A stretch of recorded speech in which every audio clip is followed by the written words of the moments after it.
Welcome to the Music Mission, where I, Panagiotis Karamanos, along with Enrico and Panagiotis, my co-host, are on a mission to explore music.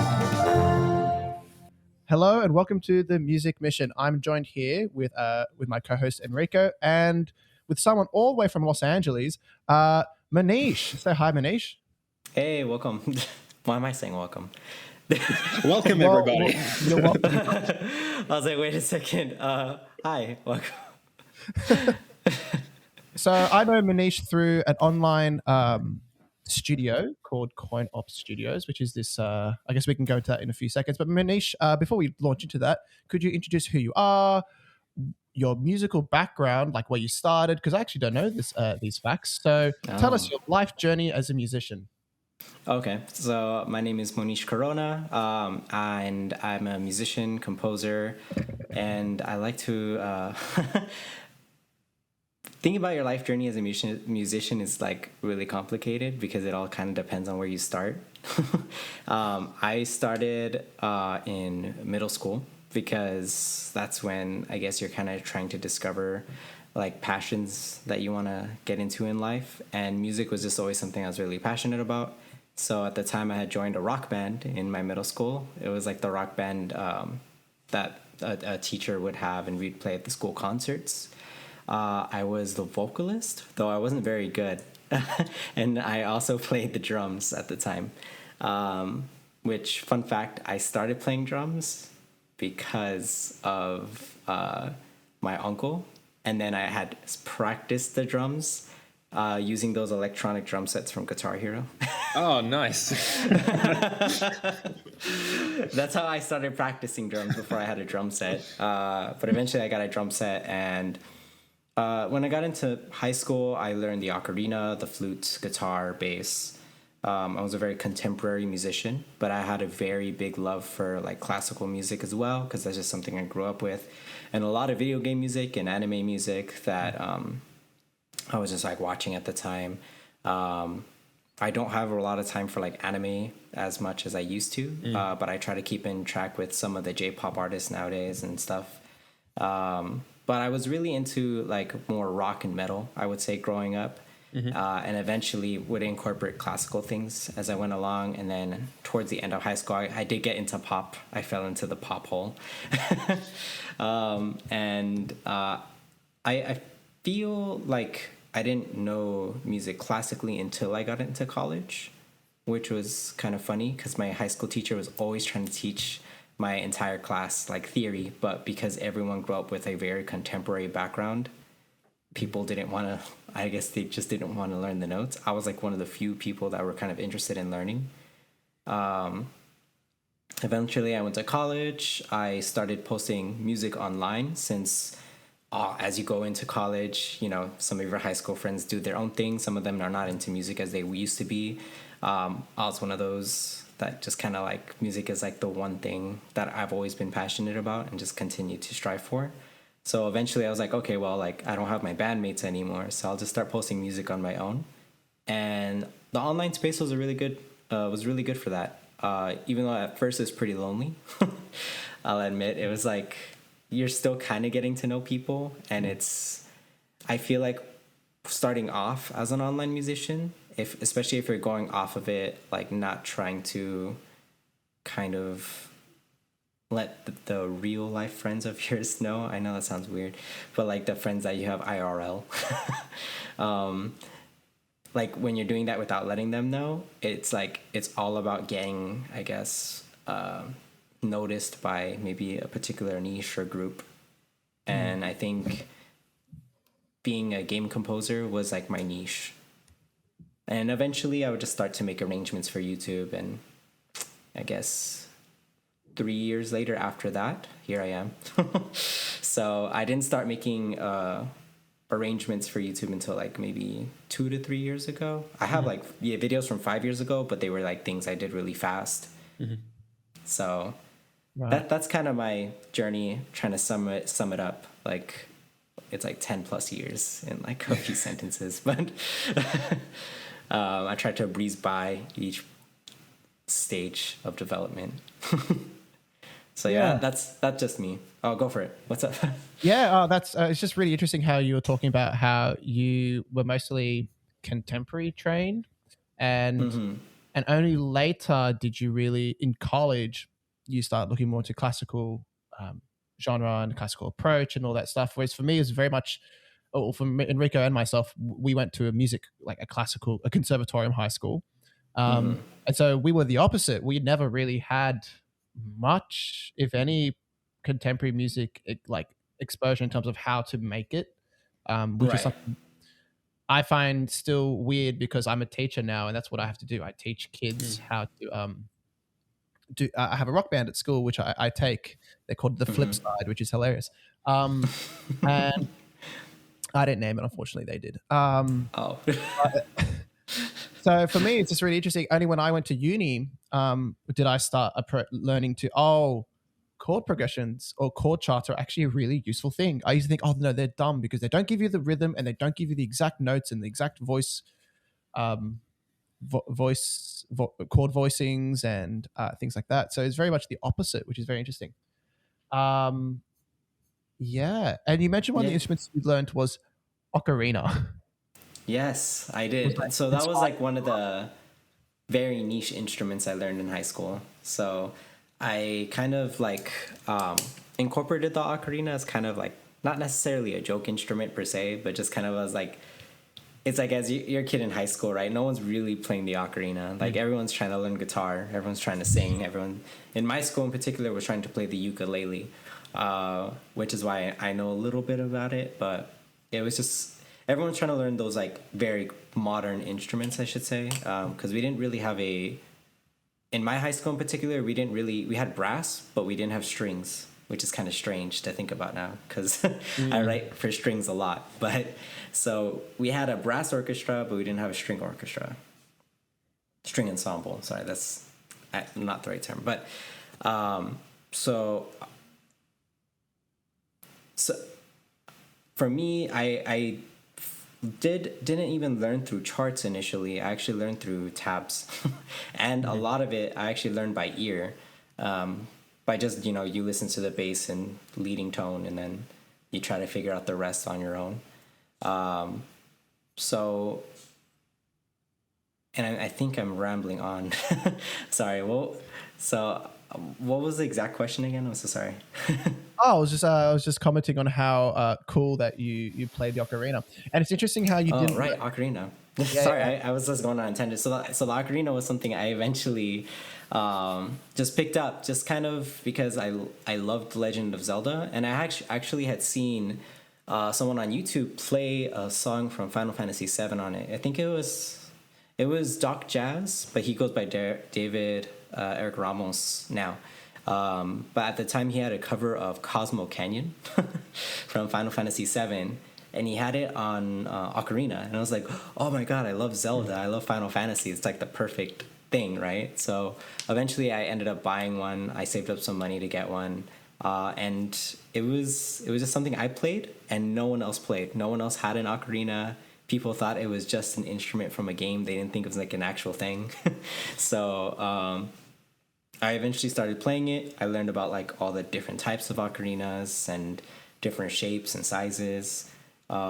It's quite a beautiful instrument. I did get, I would say, really good at it. I think I peaked when I started my first year of college. After that, I was kind of forced by my music teachers to practice piano and voice more. But I played a lot of ocarina. And I still play, obviously, now. But now, if I play the ocarina, it's like for a piece I'm working on, as opposed to just playing it just to play it. But it is an instrument that I still love wholeheartedly.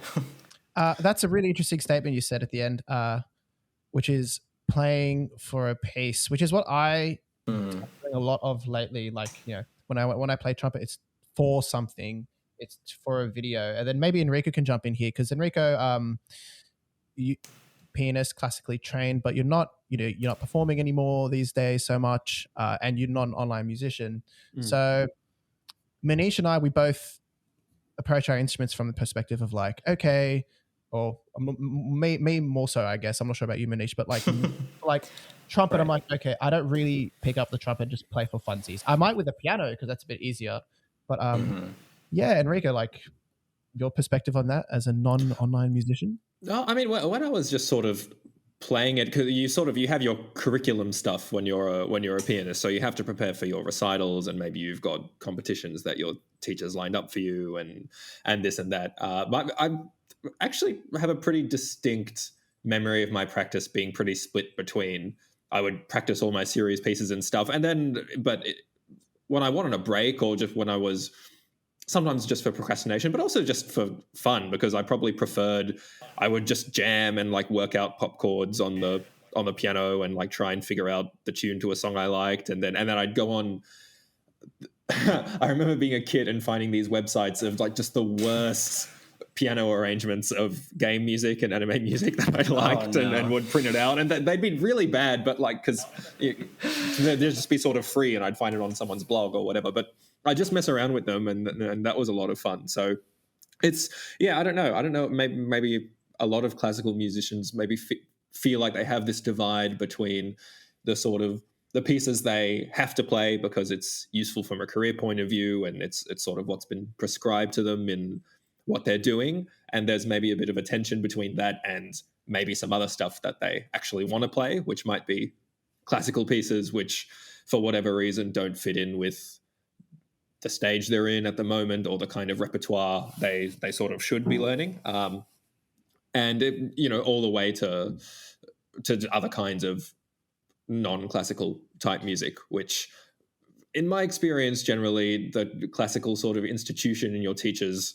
kind of don't have much time for branching way out of what you're supposed to be doing. So, yeah, people might feel like they have to be a good student and do all their stuff, and then in the nooks and crannies of their time, they can sort of be a bit bad and devote practice to other stuff that they feel like they shouldn't be doing, but really it's what they're passionate about, and is also feel like they can express themselves through that. But just on what you were saying, Monish, I was curious when you did end up getting to the theory side of it and learning that, if you felt like that was useful, if it made sense, or if it, having done things your own way and done a lot of it by ear for so long, it just didn't really gel or didn't really make much of an impact in how you did stuff. It's so funny to think about this because I would say even just 10 years ago, I knew very, very little theory.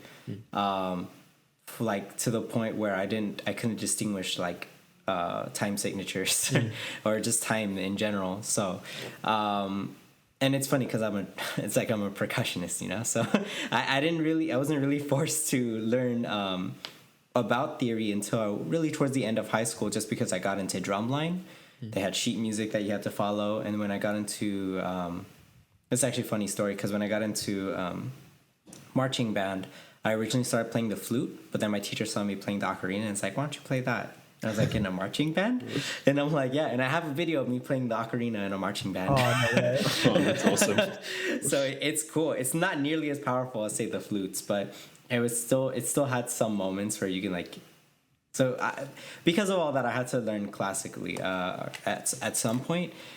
I think learning melody is I think when I figured out how to tie the melody from a contemporary standpoint to the sheet music, that's really what helped me learn.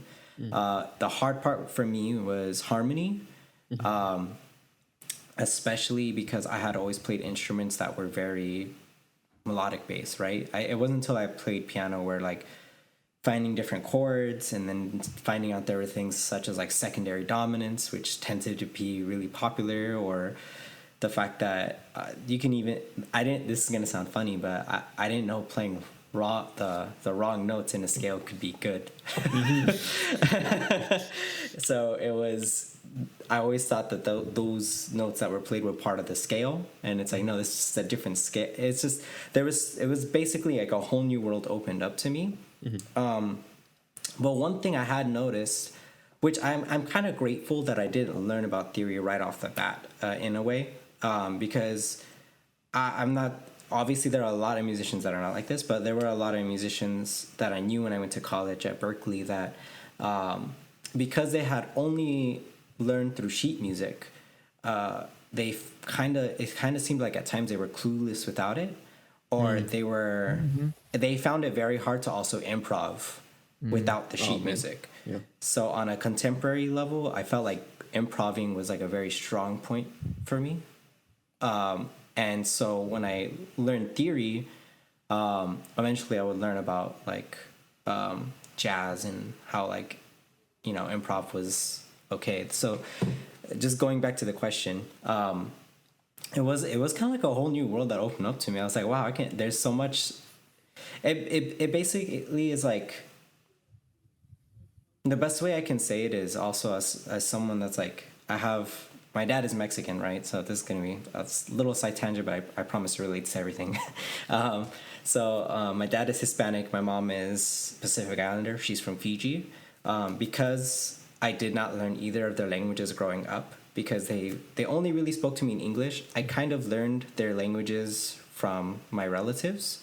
So I understood the language, and I understood what they were trying to tell me, but I couldn't speak it. And it wasn't until I went to school to learn Spanish that it was because I understood what they were saying, I was easily able to start speaking it, as opposed to someone that was just learning Spanish or hearing it for the first time. So that's how it felt like with music. It's like I understood music. I could even, you know, play notes as they say, but it wasn't until I really looked into theory that I was like, okay, now I feel like I could fluently like speak music with other people, as opposed to like if I had to ever perform with other musicians, especially if they were classically trained, it was really hard. And up until that point. So yeah, and even then, even in Coinop, for me, I'm still learning a lot of things. Even nowadays, because I learned theory so late, and there are others in Coinop that it's like theory. It's like they know so much meticulous details that I don't know about, to be honest. I'm still learning from you guys. Well, let's talk about Coinop, because I said we'd do that at the start. Okay, so Coinop Studios, I've been there for less than a year. Just around a year, which is if Justin's listening to this, I'm going to try and describe as best as I can. Which is it's a studio that exists online, so there's no physical space for it. We exist in like a Discord channel sort of thing, and we collaborate and we create covers or original albums of various genres. So you have anime music, you have video game music, and whatever the theme for an original album is, where people like yourself, Monish, who are composers, will compose an original, and then you have access to about 15, 20 members. How many of us are there? I just can't lose count. I think it's like 10 to 15. I think from what I've noticed, they try to keep it small to keep it manageable. Yeah, because it becomes really hard to do it with a worldwide, because all the musicians in our channel are so worldwide that I think it's like there's definitely like a unique mix of musicians in there. Yeah, but it's also very small. It's hard to describe. I think it's a good advantage too, because everyone's a multi-instrumentalist in there, which means I've been asked to play a double bass more than I've been asked to play my primary instrument, trumpet, which I find hilarious. I was talking to Enrico before we started, before you joined. No. I feel guilty now. But it's a really brand new environment for me, because I was very much a physical musician in that performance, live, everything, and only Hannah had asked me to play a few tracks with her online for her channel, Pitan, because we went to high school together and we're good friends. Enrico knows Hannah quite well as well. She asked me to record Apex. I can't remember exactly what it was. Fire Emblem, that's it. It's still, I think, one of her biggest, I should say, not biggest, but like it has like one of the most views on her channel, I believe. Yeah. It gets a lot of people. If I talk to them about Hannah's channel, and it's like not in Coinop, right? That's obvious. For some reason, that's like the one thing where they're like, yeah, that one. I'm like, oh, okay. Yeah. And it's funny because I'm so not used to the online so I'm going to try and make a link here and try and link it to current situation of the pandemic a little bit. In that, when she asked me to do it, I was like, okay, cool. So I just chucked on a metronome and just played it without like, I mean, I tuned, but like I wasn't listening to the track. So I just played it. And she messaged me back saying, Panny, I'm sorry, but like she just said straight out, just said to me, this is not good enough. Okay, what are you talking about? Because she just sent me the recording back and I go, oh, the intonation's off. And she goes, yeah, did you not put the track into GarageBand and listen to it? I go, no. And she goes, like, no. Did you tune to my specific note? No, I just tuned to A equals 441 because that's a good middle point. Because I didn't know.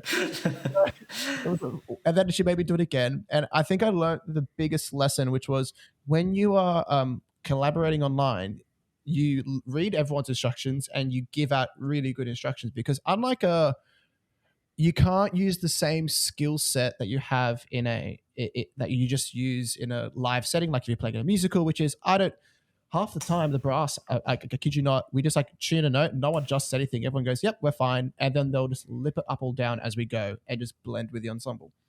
And there's just a lot of things that you just do intuitively, like playing in time, following a conductor, whereas all of a sudden you're in this artificial environment where you got to tune to a note, make sure you can hear the backing track, but also hear yourself, and also make sure you follow a metronome really, really strictly. Otherwise, you get a lot of flamming. And so it's really interesting. And now I'm doing it on a regular basis with Coinop and my YouTube channel, which has 188 subscribers now, which I'm very proud of. All right. But Monish, you're at 1,870 or something. So that took, I mean, I don't know how I got there, to be honest, sometimes. But so what what was your experience like transitioning to this online mode? Oh, online, it was one of those things. I have no idea what came over me, to be honest. It was after I had finished high school. There were no more performances in college.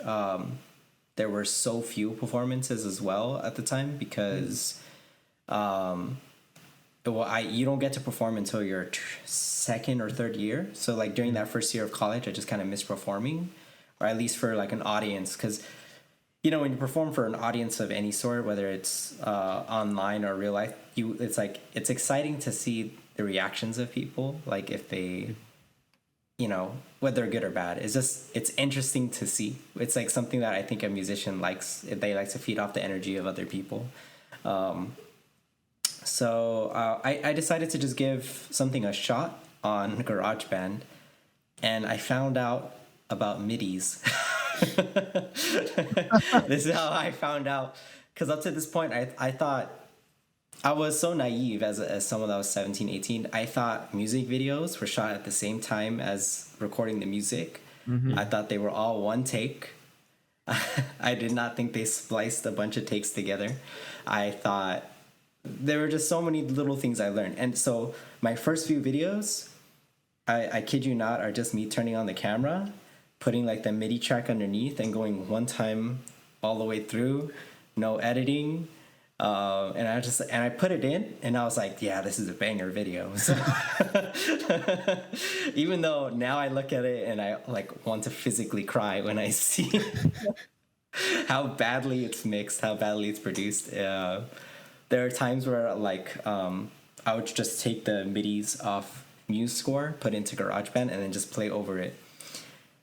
Yeah, so but you learn all this. You learn all this like slowly over time, right? Eventually I learned about, actually finding ways to record. And actually, to be honest with you, I did not split recordings until maybe last year. Until last year, all my recordings were like one take, and I would just kind of like cut off the empty parts and just call it a day. Yeah. There were so many things, even in the past year, I'm still learning on the mixing side of things. And I think the nice thing about having a YouTube channel, and I think you can attest to this, Pani, is like, you look at your first video and you look at your current one and you could just see the progression. Like, that's the nice thing about having it. And it's also cool because other people can see the progression. So it was moving to that online space was just a very interesting experience. Like there's so much I'm still learning being in the online space, and again, I now like streaming is a big thing. Yeah, So I've seen that. I've thought about it. But Trumpet's right. very good for streaming. So, or at least to I would still give it a shot because there's a lot of you do a lot of covers actually. yeah, that's kind of So so even if you think like Trumpet itself is not going to get the maybe like attention or anything, it's like being attached to the cover will actually help promote maybe the trumpet as an instrument. Like that's an example, right? So I would say just having so like say you put your recent Harry Potter cover on top of in Spotify. I'm not saying that you got to do this, but this is just an example. Say you did that, even though you're putting it out there and you're playing the trumpet, and I would say people that want to look for a trumpet cover are most likely gonna like play the trumpet or just interested in the trumpet as an instrument. But people that like Harry Potter are gonna look for any cover. They don't care what instrument it's on. So that's how I think that helps as well. I feel like it can help promote like more niche instruments. I think that's how it helped the ocarina, to be perfectly honest with you. All right. So, Enrico, I haven't heard from you for like a couple minutes. Your perspective on this like online world. So you heard about my struggles and like Manish's experience with just like how to approach videos. From your perspective as like a person who's basically played strictly in person, never online, you know about midis, and you probably remember those times in high school when I would like rip off a midi off Google, like the Pokemon we did for PW once. Yeah, Like yeah.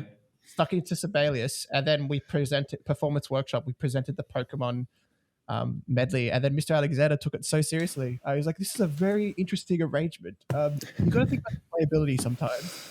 I was like, "Yeah." Anyway, that's a bit side tangent. Your perspective on all like how does this seem like a very foreign thing? Like, oh, I don't want to do this. This is something that's like, oh, this sounds pretty cool. That you might even consider doing ever like rather than because I know you'll talk about like you're not really into wanting to perform to a live audience, but if you were to like get the urge again, would you think, oh, an online thing could be a cool way in? Yeah, so it's very, very different, especially just in this in a classical background. My impression is that what's important to classical musicians in terms of their identity, I guess, as artists, is that they have this kind of connection between them and their instrument, and that's pretty much what it is. And it's sort of them and how they're able to play it, how they're able to negotiate it technically, but also interpretively. When they're actually performing, sure, like they might stray into a few kind of pragmatic. You got to think about the venue. You think about what you wear, but it feels the core of what they're doing is just on this fairly acoustic sort of relationship.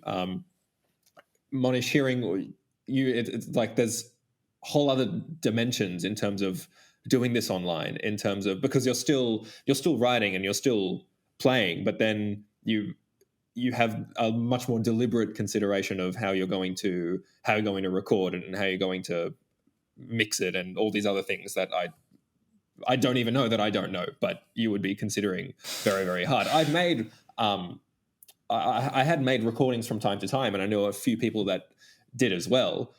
Most of the time, I think most classical musicians' considerations, if they're going to record something, is just sort of make sure the piano is good, make sure the acoustic and where they're playing is good, make sure they're using a good camera, and then it just kind of stops there, and they sort of outsource the details of it to the more techie people that they're working with. So I guess I'm just kind of curious if you feel, in terms of yourself as an artist, do you feel your voice come out more strongly in any particular area, like more strongly in the writing or the playing, or what you do after that in terms of the mixing and how you present it, or if it's a kind of a combination of everything? I think it's a big combination of everything. Yeah, I feel like there's little details. Even so, one thing I honestly do miss, and I'm actually doing soon. Actually, on the 25th, I'm playing live for the first time in years, like in a few years, in maybe 2 to 3 years. Not because I didn't have opportunities to per se, but just because it was more of a I guess I got so used to doing everything online. It's been years since I've performed, and also, COVID, and I was going to maybe perform sometimes last year, but that just didn't happen, right? So there are aspects that I do miss about live performances, especially because I think I relate with you in the sense of that you usually have a very deep emotional attachment to your instrument, right? Like you feel like there's a special connection between you and the instrument. For me, I have a very, it's kind of strange because I feel like I have more of a composer mentality than a musician mentality, because I don't have an attachment to any particular instrument. I love a lot of instruments. I love instruments I don't even play. Like,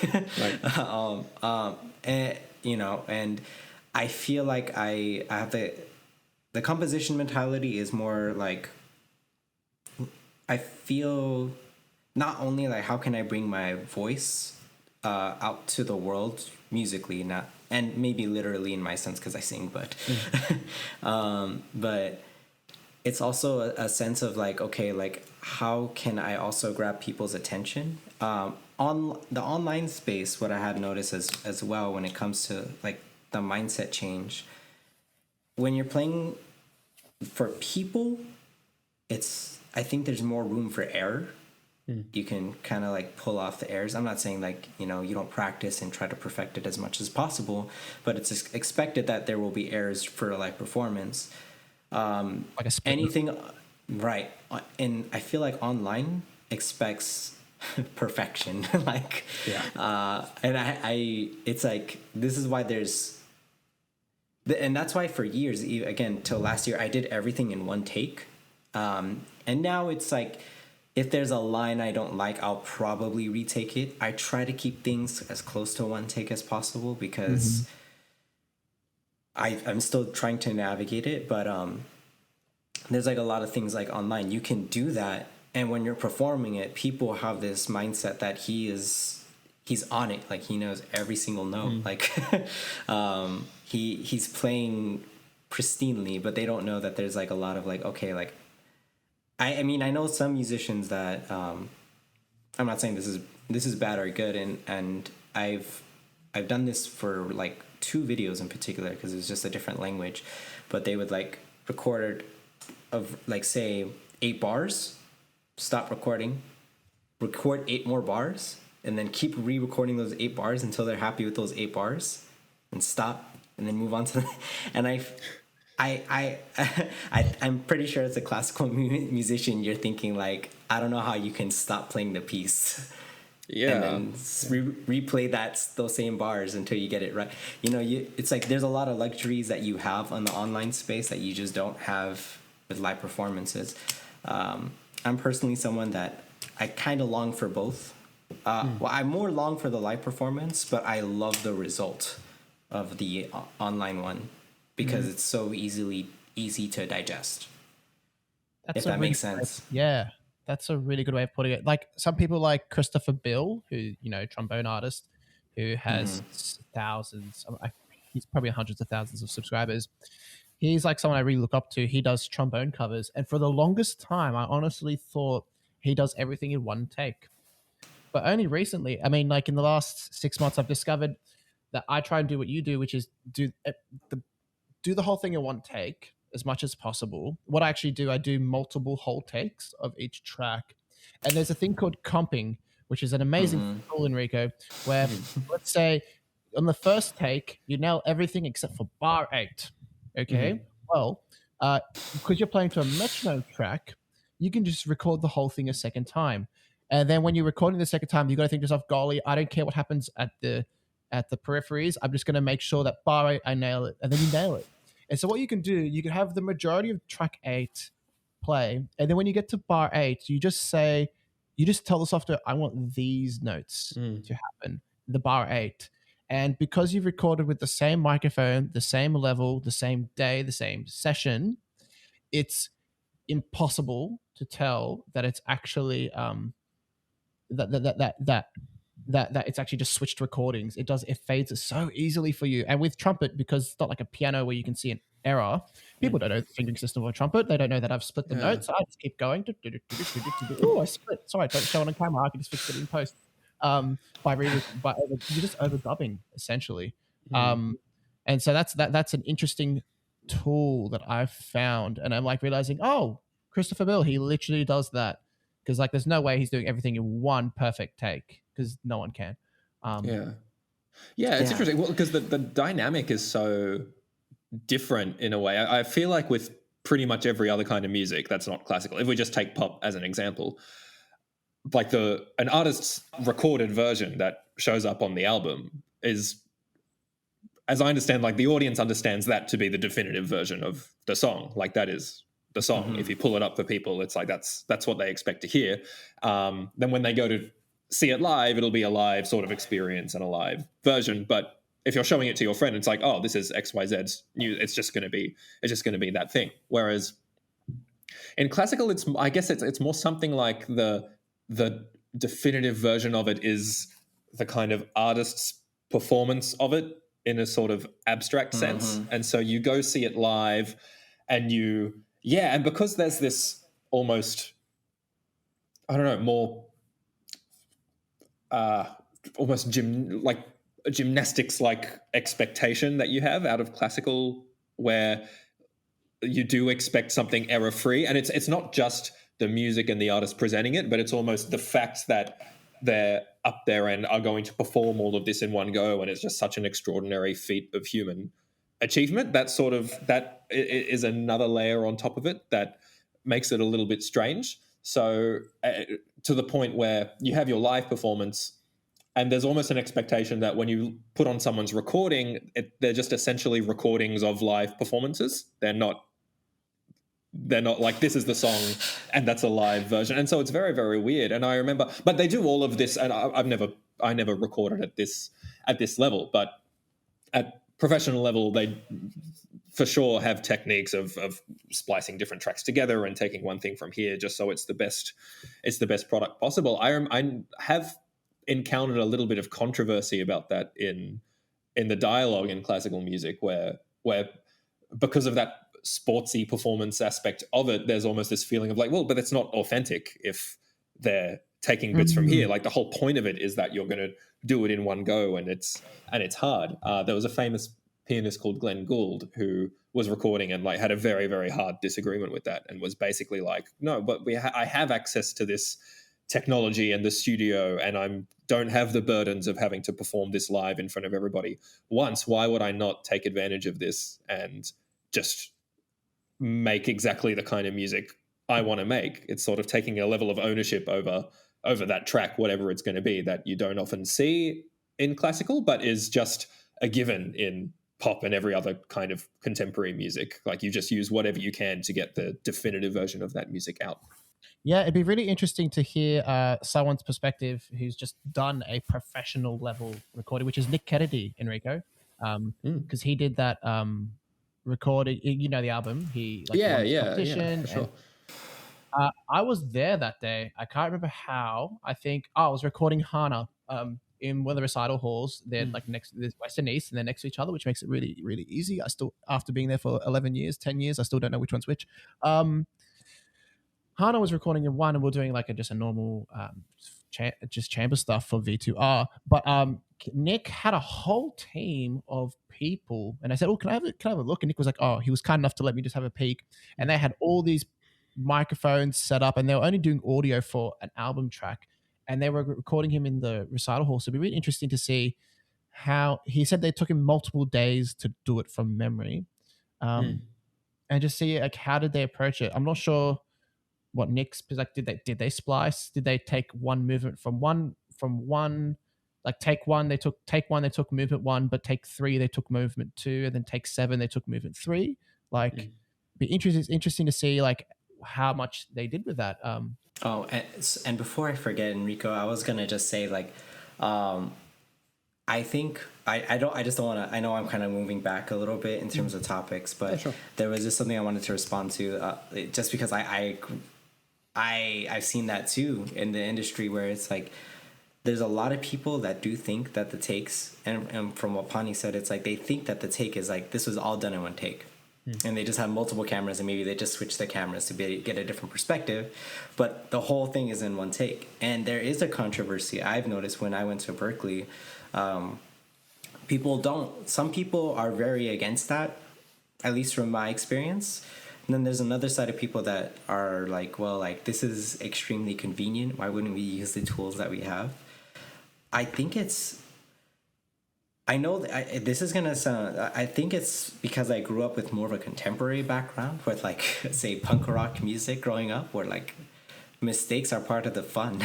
Yeah. So, and when I got into classical music, I was like, oh yeah, I feel like there's so much pressure in a lot of ways. Like, I mean, it is based off the artist's performance, right? But I have noticed in the online space that it's like, if you, say you are a classically trained musician, and then, all right, you want to do everything in that one take. You do it in that one take, and say you upload it, you'll get someone that comments, like, you messed up here. Right? And then there's other people that will see that comment and be like, he did mess up there.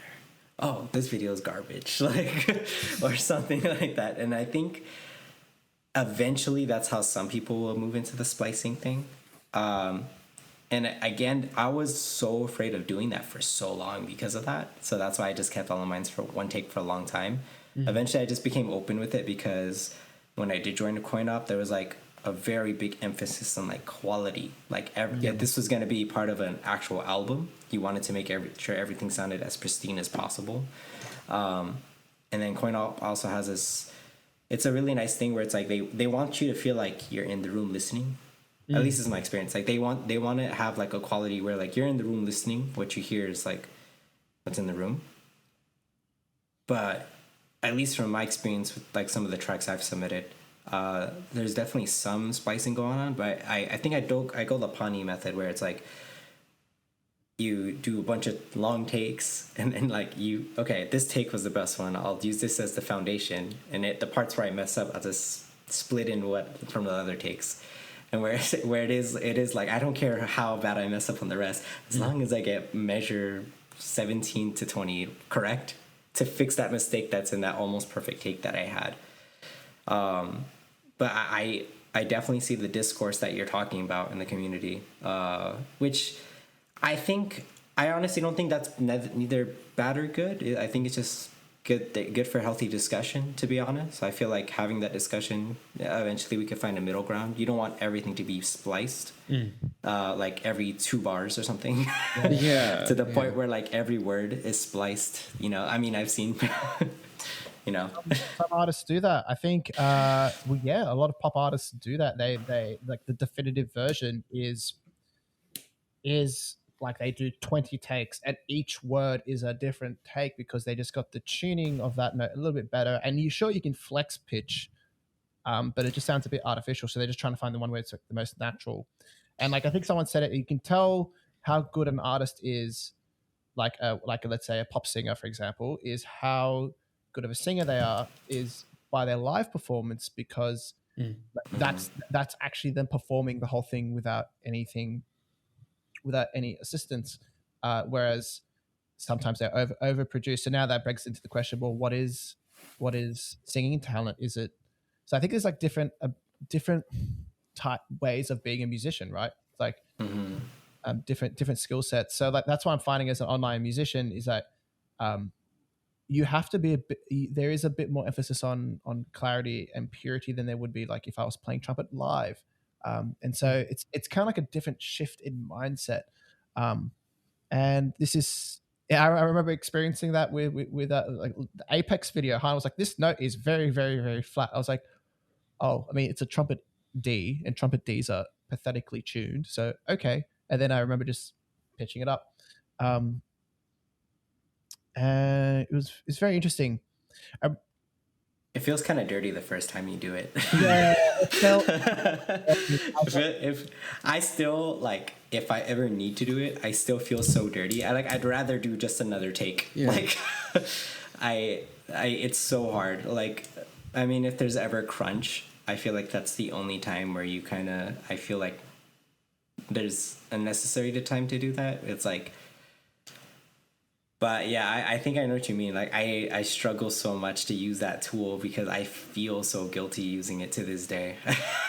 And then there was Like one it, recording I did where I overdid it. And I was like, okay, let me go to one extreme and see how does that sound. And then it sounds a little bit artificial and you kind of lose the whole, like the macro structure mhm. lost, I guess, if you like are taking one bar from each take. There's this like continuity which is lost, which is why I found that the best take is do multiple takes, pick the best one as a foundation.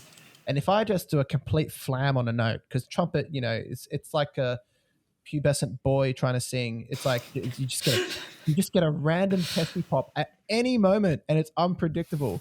Same thing with trumpet. Like even the pros, it's funny listening to them live because like they'll just go like da da da ba ba ba ba ba or pictures at exhibition ba ba ba ba ba. Like it's happened so many times. It's so unpredictable. And like, if we did that version of Pictures at Exhibition, Enrico, which we did the Promenade with Modest Orchestra, Oh, we were like very proudly we were the first orchestra in Sydney to do a virtual orchestra last year. So yeah, yay us. I did. Oh, I think I did see that. And I'm pretty sure I saw that. You put it in the chat. yeah, nice. Yeah, I remember. That was the first thing I ever video edited with that many tracks. It took me 25 hours, and Hana did the audio, and it took her 30 hours, because there was this. It was like if people stuff up a note, like, well, imagine if Robin played the opening da da da da da, like in a live performance, she'd be like, oh, Whatever. okay, Yeah. lol, the trumpeter, and then like you do the classic tally of like how many notes will the horn players and trumpet players do each performance, and then go down the pub and you can figure out the rest. But in this context, it's like, no, that's actually kind of like not acceptable to a certain degree. So that's why I've learned to just like get rid of the flams and like Yeah, it just sort of like hits different. It's more like just leaving a typo in a book and then publishing it, and people are like, "Why?" Like when you record something, you're sort of saying like you're preserving this version for posterity. I mean, you can take that kind of argument all the way in both classical and pop, and I'm sure there's pop music that's like this. But you could argue, I like what we've said in terms of dirtiness. Like maybe you pitch correct a little and that's a little bit dirty, but or you splice a bit for the first time and that feels a bit like cheating in a way. I think if in a classical context, there's definitely a sliding scale of things you can do that if you pushed it would just generate more and more outrage. Like what if we just didn't limit to mistake correction, but actually use technology to alter, volumes and stuff. So you're enhancing the different shadings of dynamics and stuff that instrumentalists take so much pride in being able to do themselves because that's a big part of their relationship with their instrument. What if we just outsource that to technology? You might get better results, but do we lose something in terms of the narrative with what we think of as performance and what we think of how music is made? The sad thing is you can't do that. Yeah. Yeah. I've done You can adjust individual note velocity, which is out of a live performance. It's kind of funny, but I'll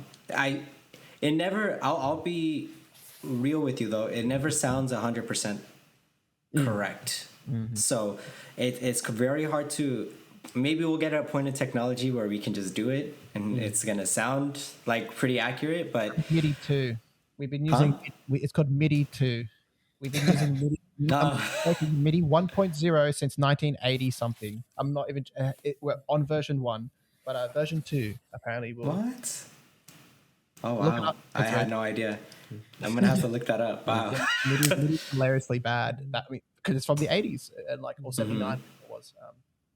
But I think even if you could, that still might not fly with people. Just as in my own experience, I remember listening. I was a kid. I don't remember the song or the artist, but it was just some rock bandy type song, and I liked how the lead singer and the bassist like harmonized with each other at certain points. And then I looked up the song, and and it said that it's just the lead singer twice, and they just dubbed over. And so he's harmonizing with himself. And I suddenly liked the song a lot less because I just feel like what I liked about it, I guess, in a sense, lay in the skill of listening to it and knowing that these singers were harmonizing with each other in real time, and that was, I think when you lose that, some of the experience of the music is gone, even though the I guess sonic product is more perfect or better. It just resonates not as well with people.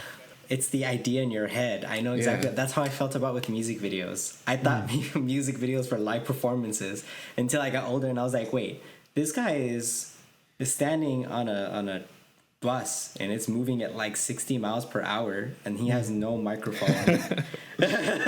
There's no way this is a live performance, right? It's just like there's an illusion that's built about those sort of things, especially when you're hearing it like a produced version as opposed to a live version, right? Yeah. And even then, it's funny because in the online space, you can look at everybody and everybody looks like they're playing live. Like they have the headphones on, it looks like, okay, I gotta have my headphones so it doesn't bleed into my mic. But sometimes you just put the headphones on because it's just part of the performance. It's not even, right. It's not live. It's you have your headphones on, but it's still like, you know what I mean? But the thing I think is that because of that stigma, people still pretend that it's live when it's not. Or they at least never mention the production side of it. So then when other people find out about it, they feel betrayed, right? Yeah. So I know what you're saying. I guess there's enough in produced music nowadays that even though, okay, they're not singing on top of the bus, but they know at some point in time this person was singing their heart out or playing their heart out. There's still some authenticity in the illusion of someone just making music they want to make. I don't know, and maybe you need that at least to some degree. Otherwise you might lose the point of it. Then I've got a little bit of a. Well, I did it as a bit of an experiment, which was what Enrico said, which was, okay, can I play with dynamics with my online videos? And so there are a few experiments. It's interesting to see my trend is that I went through a phase of like even flex pitching, like intonation errors. I'm like, yep, see, like now the intonation is perfect as well as the correct notes. And then I was like, oh, why don't I just like automate the dynamics? And it's interesting because you can hear it. It's just like someone's actually just turning down the volume and turning it back up instead of like the timbre of the trumpet changing as it gets softer and getting louder. So I went through a phase of not using technology, then overusing it, and now I've gone back to just keep it as raw as possible and use it as a tool rather than a feature. But that wasn't. I just wanted to say that because I think I alluded to it before, but I didn't finish the point. What's really interesting about the bus on the people singing on the bus is this is done a lot in musicals. Think about let's talk about West Side for a second, okay? They are all they do. They act and they talk, and then you can literally hear the audio switch over as because and then it goes to a studio record. It's like, wow, all of a sudden he's I thought I was the only person that noticed that. They would just blast it over the speaker so they could sing in time to their previous recording, and then they just remove the audio from the video and then replace it with studio. And what's interesting, look at the movie Mamma Mia. I love that musical. I'm just gonna say it. It's just a good one. I have yet to see it. Well, you're going to now because I will. I'll see it. But what they did for this one, which I found really interesting, was they actually sung it live. So they had little in-ears, and this was like one of the first musicals where what you're hearing is actually what they sung on the day on the set.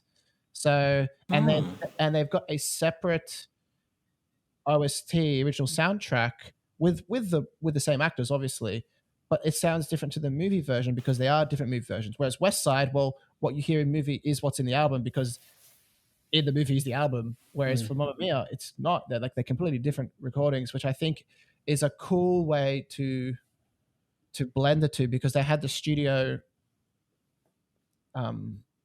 backing tracks and everything. But I just remember watching the documentary and seeing them like run around with boom arms, and the poor guy, like he was like a ripped bloke, and you could just see him just like running around and just like that is interesting that you mentioned that because when it comes to musicals, I have a very interesting relationship with musicals because I thought part of the magic of musicals was that it was always live performances. And I was like, okay, so now they're singing, but they're also running around and like doing sword fights and all these sorts of things.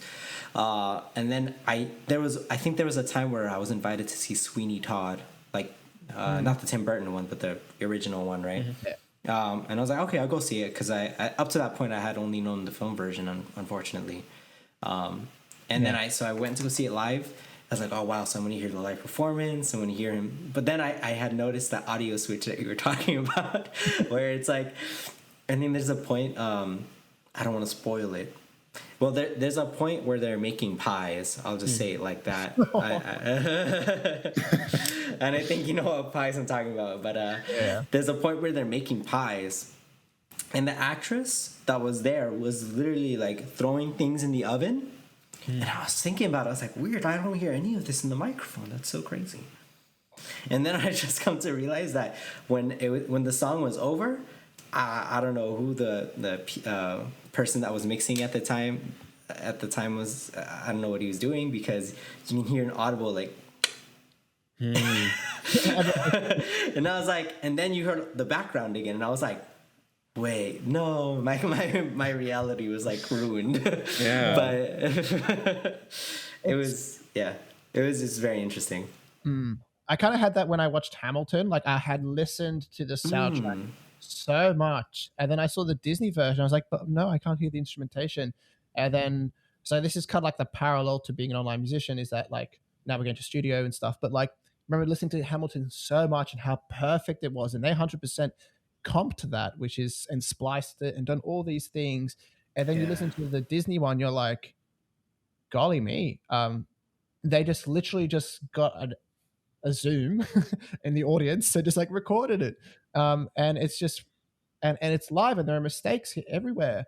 I mean, like they did a brilliant job of splicing 5 recordings into one, so that's a skill. And it's very funny, one night they forgot the brooch in Helpless, and so you can see like all of a sudden like Angelica has like a brooch on her, then like it's just gone the next minute, then it's back, and you're like, but hang on a second, isn't this a record?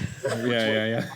But it was 3 nights, and like they cheated. So what's real and what's not, you can't tell. But I think this is the reason why I feel like if you are in the online space, I think it's. I hope we move into a direction where people are more open about these sorts of things, so that eventually people at least know about it, right? And the caveat with that though is that it does break the illusion for a lot of people. Like, I wish people were open about it, because now that things are online, especially because there's a lot of people that are just starting out doing it, like me and Pani. And when you start out, it's very easy to notice when you do these things, because you're not an expert at it. You didn't go to school to learn how to splice things together like this, right? So in one hand, I'm hoping that we move in a direction where people are at least more honest about this. So when they do perform live, it's it's more like, okay, so I'm expecting a live performance. I'm not expecting what I saw in this video. It's very interesting, and there's a lot of aspects to online. There are benefits to it though. It's not like a completely fake thing when you do it online. Like, you cannot get away just singing like an A note and then just pitching every single note to like the correct melody, right? And then they pitched it to be the flat of the bumblebee, and it sounds horrible, but it's hilarious. Yeah, exactly. It's not like that's possible, right? That's the thing. It's like there is still an authenticity to the online performance, especially. There are even a lot of people that still do like and I'm guilty of just like diving into these, where you just look up, like someone will say, for example, this is a name that comes up in my head, like Rain, parentheses, original song, and they'll just do like they'll do a very straight live performance, and as someone that's done the online thing live and not live, and also just putting things together, I could tell nowadays when things are live and not. Most of the time, there's like they're very small amount of time, but they will have a completely live performance, and then the only thing that makes it sound a little bit more perfected is that maybe they'll sing a harmony on top of it. So basically they'll have the live performance where they're playing guitar and singing, which, by the way, if you do that on one mic, there's no way to fix that. Like whatever mistakes you do there's no way to fix it. So you got to do one instrument at a time. That's another topic I can get into, but there's like a very nice trend right now where it's like they try to mix a little bit of both, where it's like this is the live performance, and then on top of it, the instruments surrounding it, whether it's the harmony or if they add a piano or maybe little bells or something, like that's the part that feels more produced, I should say. So all that to say, I'm sorry, I'm rambling. All that to say is that I hope we can move in a direction where it's like people know more about it and they don't feel like they're being lied to, because this is like in the majority of music that you're going to listen to that's like not live performances are spliced together, right? So this is just all us as we become adults and our illusions are shattered a little bit, right? As we find out Santa Claus isn't real. It's just one of those things. No. No. Oh gosh. But I'm sorry, Pani. I'll keep the Easter Bunny stuff to myself too. wait, stop right now. Stop. Yeah, especially now because of the pandemic, people are doing it more and more. They're doing it. They can't. So, yeah. Enrico, you going to say something? Oh, I was just going to agree. Like, I think you're definitely right, and I think it's right that it's probably more about the deception than anything. I don't think people mind, like, for example, if a music video kind of looks live, but you just sort of know that it's not, and no one's pretending that it's live. People are happy to take that on board because it's still an authentic expression of music, whatever that means. But something like lip syncing, people hate because that's probably one of the more like outright, as in like lip syncing live when it's purported to be. Yeah, that's one of the more blatant kind of deceptions that get played out, and that just comes across a lot more as kind of taking the audience for a ride. Like if they hadn't found out, they would have thought. Yeah, they think they're being given a live performance when and it's the guys behind the scenes that feel like that know that it isn't. He and really that kind is a of great singer. Yeah. I don't know. There's a kind of almost power imbalance there that I think audiences react very strongly in a negative way too, which is fair enough because probably like, I don't know, I guess what we've all gotten down to here is that music is kind of nothing if not honest. Like it has to be authentic, and you can play with parameters in certain ways just to get the exact kind of sound you want. But as long as and there can be illusions here and there as long as sort of everyone's in on it. But as long as what's authentic about it is clear and that's being able to that's communicated clearly and the artist is treating their audiences as equals, then it'll be fine. And when you don't do that, then things get a bit weird. Right. No. And I think that's funny that you mentioned the lip syncing thing, because that's personally I feel like that's a little too far when it's lip singing. I don't know, and that's someone that's in an online space, but I think it's because when you go to a live performance, you're expecting mistakes, right? You're expecting some imperfections. So whenever an artist, or you're expecting at least, even if you don't expect imperfections, because maybe you think, like some people are just great live, like Brendan Urie, fantastic live, but you're expecting still something like a little bit less produced, less produced sound, right? You're expecting just something that feels more authentic. And again, with the music video, I think the goal is to maybe like add visuals to the music, right? As it's like a film score, like you're you're not thinking that like the like the electronic music, like there's actually like, you know, in that one movie Tron, there's actually people following Tron as a character and like just out of the camera playing music. You're not expecting that, right? Exactly. Or you're not expecting, when you're watching Lion King, you're not expecting like someone in the background like, Some men, you're not expecting This other orchestra of like jungle animals. You're not expecting that. It's adding to the visuals. I think that's what our music videos kind of supposed to do. Like there's visuals that go along with it, and even if it's like part of it is the live performance, maybe the performance is something that you can't do live. Maybe like the person is. They have this is like an example, right? There's everyone knows by Billie Eilish, right? She's a very popular pop artist right now. She does a lot of like singing where she looks at the camera and she kind of just like very blankly looks at it and just like it's just like very basic. It's her style for the music video, but if you've seen her live, there's like more facial expressions to it. There's some things that but for the music video, it's like there's a certain performance that needs to be like a little bit different. So that in that end, it does add to the visuals, right? Yeah. So I see what you mean. So like with music video, it's more about like presenting it, I guess, an idea, or it's kind of like it's like the opposite of a soundtrack. Instead of adding music to the visuals are adding something to your music. Yeah. Right.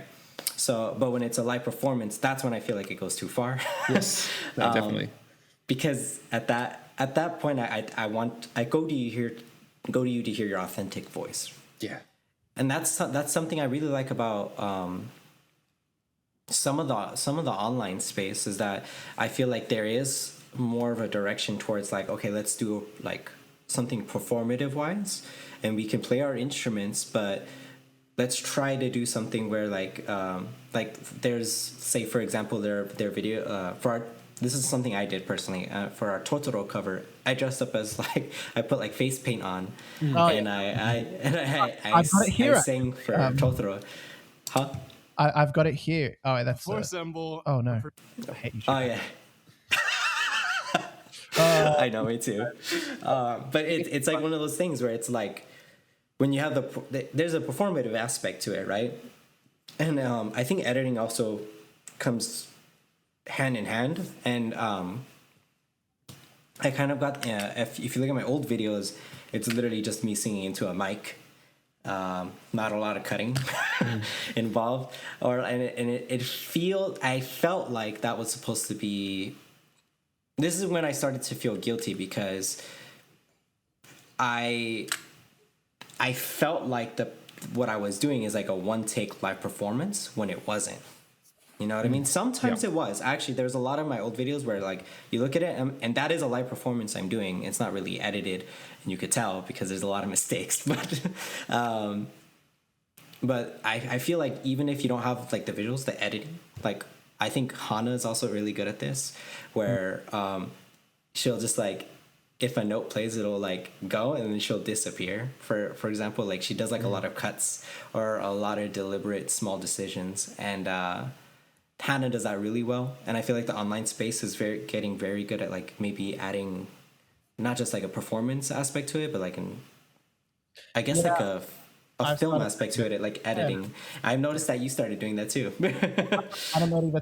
I don't like cutting from scene to scene. I like physically keyframing things to fly across the screen because I'm like, oh, that I can make this can spin around and this one can do a backflip, and oh my gosh, look, he's so acrobatic, but he's just how I've noticed that too. I love it. It takes time, but like, you know, that is also a way to make the performance more engaging, whereas like otherwise it's especially when you're just looking at a screen, right? I feel like when you're doing it online, like when you're seeing it live, you're like, at least you're in the presence of the person. When you're doing it online, to just have the one take where it's just a person singing, it could just be something with our modern era of the attention span. But you feel like every few bars of music, you need to change something. Yeah. So that the person watching doesn't get too bored. I was guilty of not doing that at first, and then I eventually started to do that maybe last year. There is a cover of Into the Unknown with a jazz band, and this does it way over the top. Hey, if you just type in Into the Unknown and then you type in big band, I think it is. Yeah, here we go. So you just type in huge instrumental version. Frozen, correct? Yeah, from Frozen to, and Okay. it's phenomenal. It's like overdone. I look at it and I go, how did you actually do that? Like, for me to do that would take me 2 months nonstop of editing. Into the Unknown, Oh Frozen, yeah. yeah. Louise I've actually. Don. Let me see. You said, Louise? What was Yeah, the last it's name? just, Do Deswell. I'm very bad with names, says the person with the Greekest of them all. Yeah. I guess we should be. I'll save that right now. Okay. Yeah. So what's the own time? I guess now is a good time to make some, like, wrapping statements. Enrico. Oh, sure. Oh, I was just gonna say, based off what I think whether you're cutting or whatever you're doing with how you edit it, it's almost like that's, especially with what you were saying, Monish, about the about how it's going to be received by the audience. It's really more authentic to do the cutting and the editing in that way to your music than it would be to not do that. So you could say, like, it's not getting across that kind of, I don't know, a sort of dynamism or sort of interest well enough that it's kind of honoring the music properly. So yeah, Right. I feel like there's like it's just a different form of performance, I think, in a way. Like, it's performance beyond the physical aspect. Like, once you bring it into your computer, there's another performance aspect that has to go into the editing, right? And it's like you don't think about it, but it's there. It's definitely there. And I think it's just important, as like you said. I think authenticity is like my biggest thing when it comes to music. I want, like, the music to be as authentic as possible. So, like, if not, and that's not saying live performance or, like, just one cut, but just like whatever you bring to the whatever when you're it's just nice to add your own voice to it, as to feel like overly produced. And that, I think, when you're online, you got to find that kind of balance. And I genuinely feel like online adds a, like, new layer of creativity. And I still believe there's obviously I'm really excited to perform live again soon. Like, I've wanted to do that for so long, even though I'm getting kind of jittery thinking about it because it's been a while. But I think it's just like another layer. I don't think it's necessarily replacing any type of music, even though it's becoming more prominent as a type of performance or something. But authenticity when it comes to music is like probably, like, the most important thing. And I wish we had so much more time, because there's so much more I want to talk about. We can do a part 2 video. We can even have Justin on here as well to get his perspective. Running Coinop. Justin would be a great person to bring on too. Yeah, because he's he's running the whole flipping thing. I feel like he has a very nice. It's quite different, and sometimes it can be a little bit controversial, like the way he views certain aspects of, like, our niche, but it's not, like, bad. I don't think he's just very into, like, also authenticity and stuff. I feel like he can really come to that as someone that I think he loves to perform live and everything. So I think he can add another layer to the conversation, so definitely would be a good person to bring on sometime. Alrighty.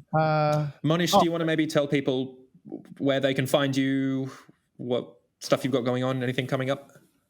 What's funny is that my name is probably the easiest and hardest to find at the same time, because I'm the only Monish Corona that I know in the world.